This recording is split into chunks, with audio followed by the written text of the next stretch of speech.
Hello guys and welcome back to the channel. In this video, I'll show you how to update your Minecraft Bedrock Gamertag step by step.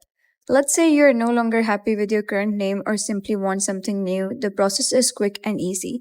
To begin, launch Minecraft Bedrock and change your current gamertag from the main menu if you'd like to see what you're currently using. Once you're ready to make a change, click on Settings. From the menu on the left, scroll down and select Account under the General section. Inside the account settings, locate and click Change Gamer Tag. This will automatically launch the Xbox application or redirect you to Minecraft Gamer Tag management page. You will see your existing gamer tag displayed on the screen. Select the Change Gamer Tag option to continue. Your web browser may open and you'll be asked to log into your Microsoft account if you're not already logged in. After signing in, enter the new gamer tag you'd like to use. The system will automatically check whether the name is available. If the gamer tag is available, proceed by clicking Change Gamer Tag. Review the details and confirm your selection. Once confirmed, your new gamer tag will be applied to your account.